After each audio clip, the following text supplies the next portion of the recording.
Subscribe now and press the bell icon. Never miss an update.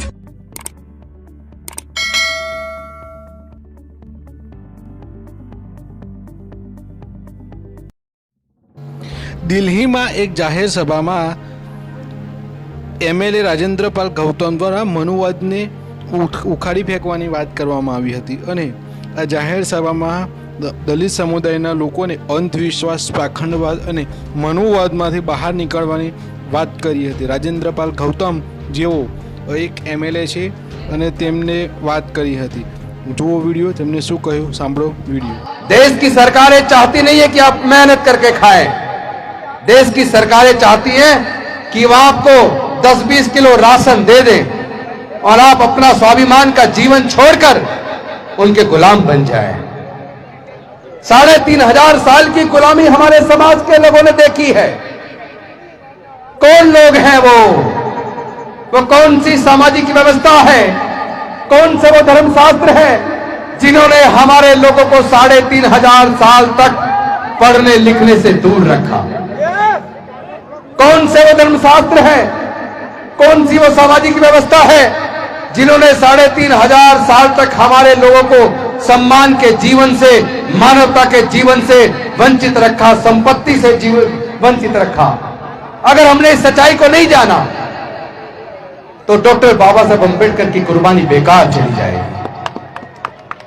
यह आजादी इतनी आसानी से नहीं मिली है, क्योंकि ये जब आजादी का आंदोलन चल रहा था, उस आजादी के आंदोलन में लाखों लोगों ने हिस्सा लिया. सैकड़ों अंतरराष्ट्रीय ख्याति प्राप्त नेता थे. उस आजादी के आंदोलन में खून भी बहा, लाखों की जान गई.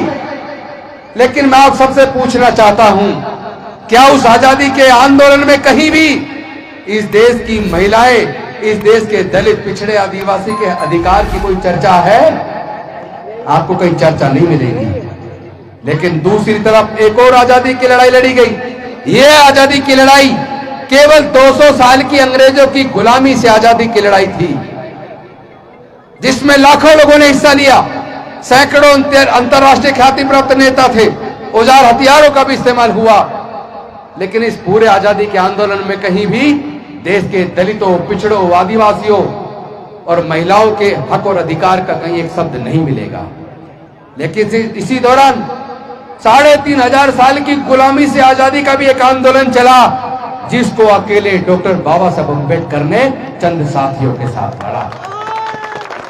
तो एक तरफ 200 साल की गुलामी से आजादी का आंदोलन है, अंग्रेजों की गुलामी से आजाद होकर काले अंग्रेजों के हाथ में सत्ता आ जाए और दलित, पिछड़ा, आदिवासी, महिला वैसी गुलाम बनी रहे. और दूसरी तरफ 3,500 साल की गुलामी तोड़कर देश के दलितों, पिछड़ों, आदिवासियों और महिलाओं की आजादी का आंदोलन अकेले डॉक्टर बाबा साहब अम्बेडकर ने चंद साथियों के साथ लड़ा. कोई खून नहीं बहाया, किसी का खून नहीं बहा, किसी की जान नहीं गई, कोई औजार हथियार का इस्तेमाल नहीं हुआ. डॉक्टर बाबा साहब अम्बेडकर ने अपनी बुद्धि और विवेक से, अपनी काबिलियत से इस लड़ाई को लड़ा और हमें 3,500 साल की गुलामी से आजादी दिला दी. लेकिन साथियों, यहां एक बहुत महत्वपूर्ण बात है जो मैं करने आया हूं. मैं आपसे पूछना चाहता हूं, क्या डॉक्टर बाबा साहब अम्बेडकर का वो आजादी का आंदोलन, जिसमें उन्होंने हमारे 3,500 साल की गुलामी को तोड़ने के लिए अपने 4 बच्चे गंवा दिए, अपने 4 बच्चे गंवा दिए. माता रमाबाई को, अपनी पत्नी को, जिन्होंने डॉक्टर बाबा साहब अम्बेडकर को अम्बेडकर बनाया, महानायक बनाया, माता रमाबाई को गंवा दिया. मैं पूछना चाहता हूं, उन्होंने अपने 4 बच्चे, अपनी पत्नी को गंवाते हुए अपने पूरे जीवन को जलाकर हमारे जीवन में प्रकाश पैदा किया. हमारे जीवन में सारे हक अधिकार जो मिले हैं वो डॉक्टर बाबा साहब अम्बेडकर ने अपने पूरे जीवन को जलाकर हमें दिए हैं. लेकिन आज वो सारे हक अधिकार छीन रहे हैं. उन्होंने हमें डॉक्टर, इंजीनियर, जज, कलेक्टर, साइंटिस्ट, प्रोफेसर बनने का रास्ता बनाया. उन्होंने हमें रिजर्वेशन देकर बड़ी बड़ी कुर्सियां दी. उन्होंने रिजर्वेशन की व्यवस्था करके हमारे लोगों को एमपी, एमएलए, मंत्री बनने का रास्ता बनाया. लेकिन उनको पता न था, उनको इस बात का आभास न था कि जो लोग हमारे एमपी, एमएलए और मंत्री बनेंगे वो डॉक्टर बाबा साहब अम्बेडकर की कुर्बानी को बेकार कर देंगे. उन्हीं के रहते हुए हमारे समाज के सारे अधिकार छिन गए। उन्हीं के रहते हुए जब सारे हमारे समाज के अधिकार छिन रहे थे तो हमारे सांसद, विधायक, मंत्री क्या कर रहे थे?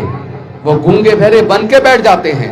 हमारे भाइयों का कत्ल हो रहा है, बहनों की इज्जत लूटी जा रही है, हमारी झोपड़ियां जलाई जा रही हैं। कहते हैं भोजन माता के हाथ का खाना नहीं खाएंगे, ये दलित महिला ने बनाया है, दलित के हाथ का खाना नहीं खाएंगे। अरे मैं पूछना चाहता हूं, जितने भी भारत के अंदर खेत है, जहां जितने प्रकार की फसलें उगाई जाती हैं, बेशक खेत का मालिक कोई भी हो, लेकिन मजदूर के तौर पर फसल उगाने का काम हमारा ये बहुजन समाज करता है। ये मेहनत का समाज फसल उगाता है। जितने प्रकार का अन्न उगाया जाता है हमारे समाज के लोग उगाते हैं, हमारा खून पसीना उसमें लगा है, तो फिर उस खाने को हम क्यों खाते हो? अगर आप दलित महिला के हाथ का खाना खाने से इनकार करते हो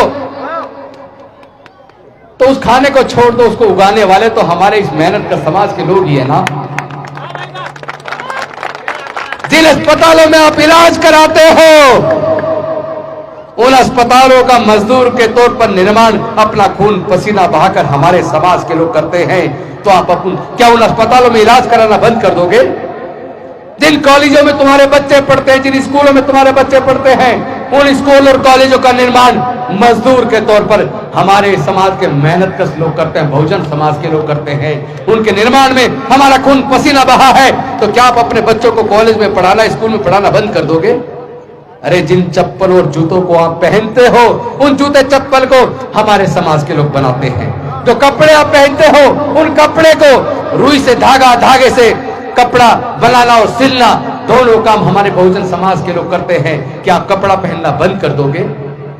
अरे जिस मंदिर में जाकर आप पूजा अर्चना करते हो, जिस भगवान की आप पूजा करते हो, आपको पता होना चाहिए पत्थर को तराश कर उसको मूर्ति भगवान की बनाने का काम भी हमारे मेहनत का समाज के लोग करते हैं। उस मूर्ति में हमारे समाज का खून पसीना लगा है, क्या आप उन मंदिरों में पूजा पाठ करना बंद कर दोगे? क्या क्या छोड़ोगे आप? आपको समझना पड़ेगा, देश ऐसे नहीं चलता। आप नफरत फैला रहे हो, आप जहर घोल रहे हो, पूरे देश को बांट रहे हो। कौन है वो लोग जिन्होंने हमें हजारों जातियों में बांटा? कौन है वो लोग, ये आप सबको समझना पड़ेगा। कौन है जिसने हमें हजारों जातियों में बांटा, 4 वर्ण में बांटा? जब पूरे दुनिया में वर्ण व्यवस्था नहीं है, पूरे दुनिया में जातियां नहीं है, तो यहां जाति किसने बनाई? यहां जाति किसने बनाई और जाति के बनने से किसको फायदा हुआ और जाति के बनने से किसको नुकसान हुआ, ये तुम्हें समझना होगा। Subscribe now and press the bell icon. Never miss an update.